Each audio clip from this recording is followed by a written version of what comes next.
Well, my name is Jacques van Reenen. I'm a husband, I'm a father, I'm a grandfather, and I started playing rugby at primary school level when we were still playing barefoot rugby. And of course, over the years, the passion for rugby had just grown, and that fire inside of me just grew and grew and grew. So played some high school rugby, played some club rugby, and of course coached. And that doesn't ever change. I think once a coach, always a coach. But that's the big passion, is rugby and the players and how they develop and how you can invest in them.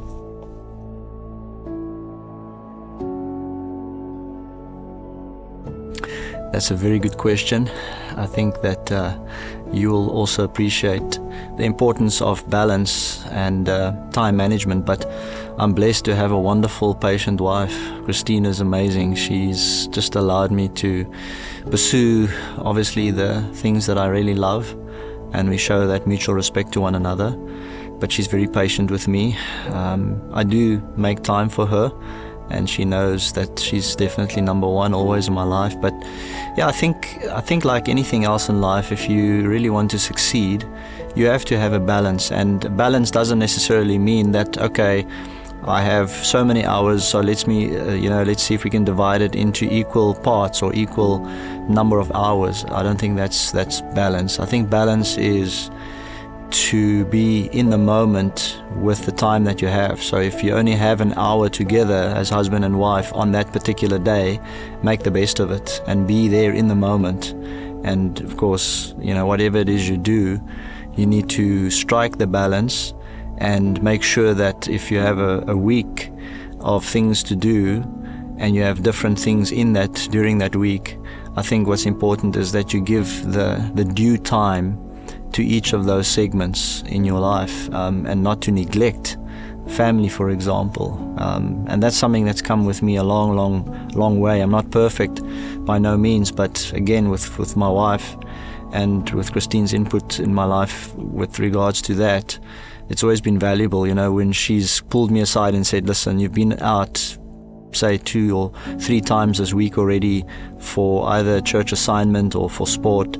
The kids really miss you, or the kids need you. Then I listen. I didn't always listen, but I soon learned that I should listen. And when you do listen, that's when the blessings flow, because then you're obviously able to act on those things that are really important. So yeah, balance can be an interesting thing, but it's not what most people think. It's not just dividing your time into equal parts.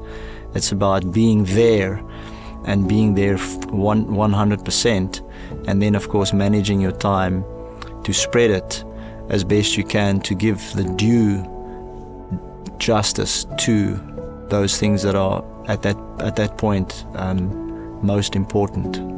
Yeah.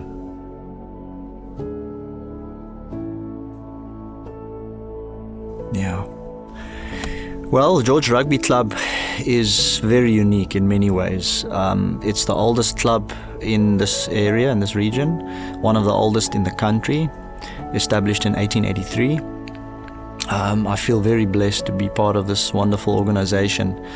Obviously, there's public perception. Like in any organization, there's public perception. And I think mostly the perceptions are perhaps a little misguided.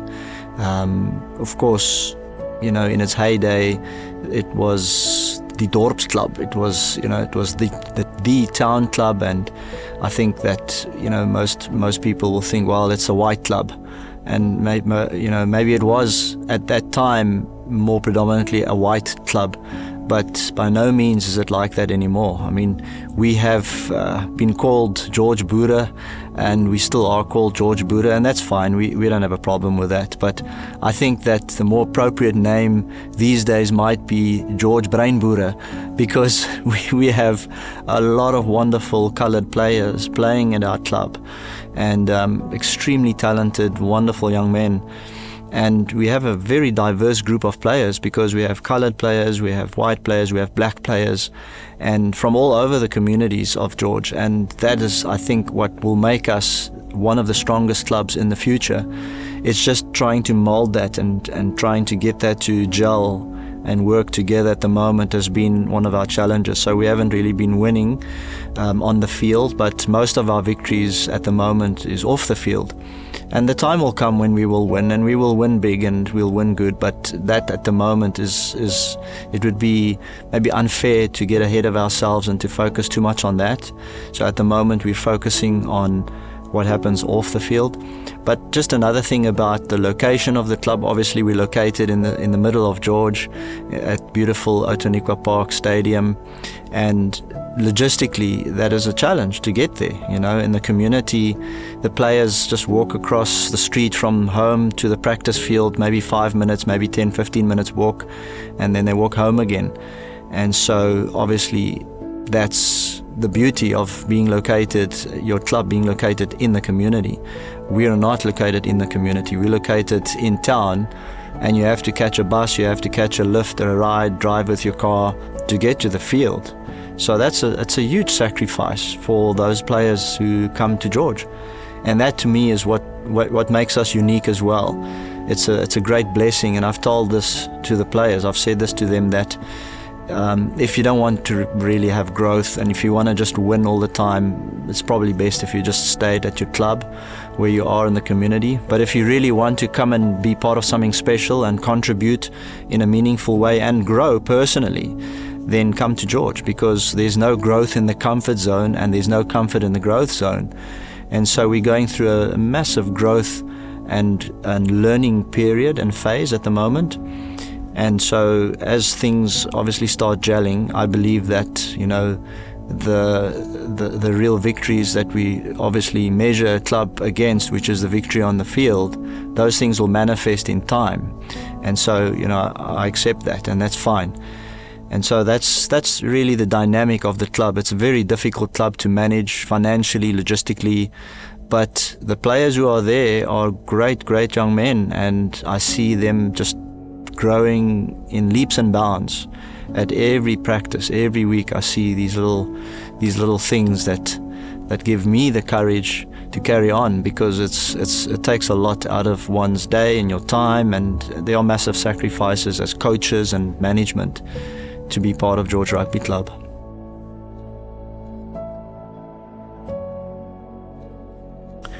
Yeah, that's what really excites me, is how we're empowering our players.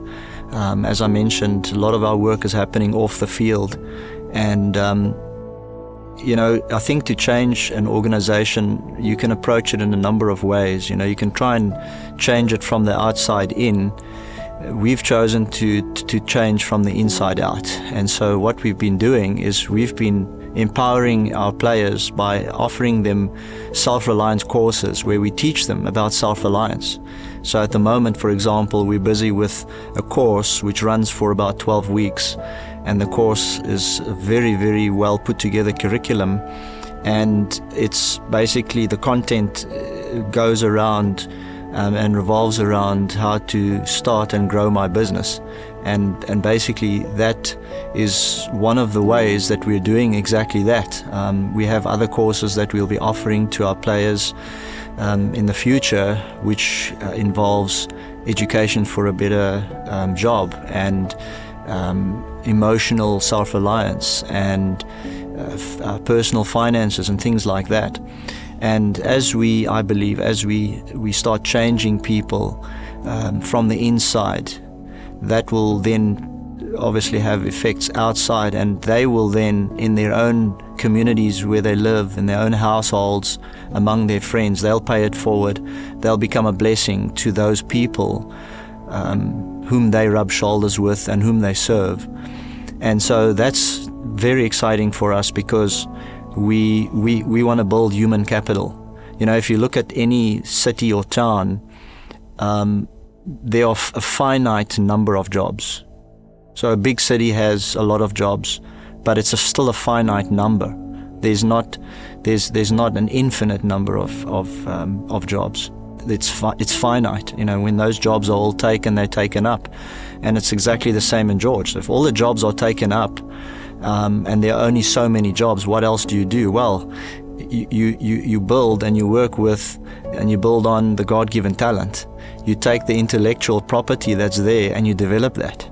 And so that's what we're essentially trying to do, is we're helping these players to identify what it is inside of them that can help them to become successful in business, even if it's just a small business. It doesn't have to be anything fancy. But if you're running your own business and you're generating income, you don't have to rely on a job or go and work in a place where you don't really like the job, but you're just doing it because you need an income. And so we're building human capital. We're developing the intellectual property that is already there and helping these players to look beyond maybe those barriers that have been put in place by society or by family traditions and how people sometimes limit themselves. So we're helping them to break those molds and to look beyond those barriers.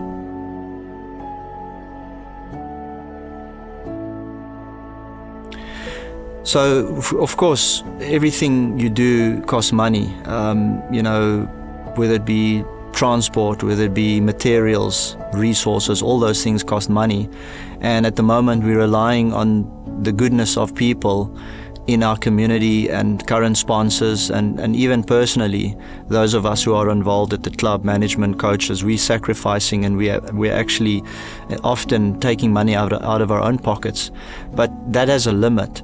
Of course it does, but we're actually appealing to the greater public. We're appealing to businesses. We're appealing to potential sponsors to get involved and to help us to build this into something special, because, whether it be 100 Rand or whether it be $10 or, whatever it is that you're able to give is going to make a massive difference, because, the materials, the transportation, the meals that we offer, and sometimes even the assistance that we offer to someone that's in dire need, those funds are used to actually bless the lives of the very people that we serve. And the George Rugby Club, or let me just rather make it a bit broader, rugby has given us the platform and is being used as the vehicle to reach deep into the communities, because all these rugby players have families who live in the communities, who are affected by the socioeconomic challenges that we face. And so the rugby club, or rugby, is just another way to help us to reach deep into the community and to, of course, serve those people who need the help that we offer. And of course, as I mentioned, the sponsors and the sponsorships are very, very much needed. And I think that any sponsor would want to know how their dollar is spent and where it's spent. Well, here we are. This is how it's spent. The money is spent in investing in the lives of these very players, who will then pay it forward and who will make a difference in their families, who will make a difference in the community.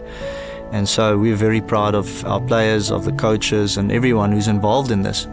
And we're appealing to sponsors to get involved as well. And it doesn't have to be large amounts. They can pledge a monthly amount of $100. That could be $10 or whatever the case might be.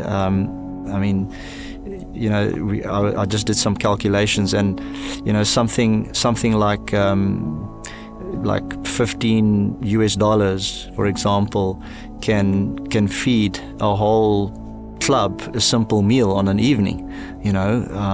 So it stretches quite far, further than we really believe. And of course, those players who live far away from the field, to offer them transport, that's obviously something that the club assists with as well.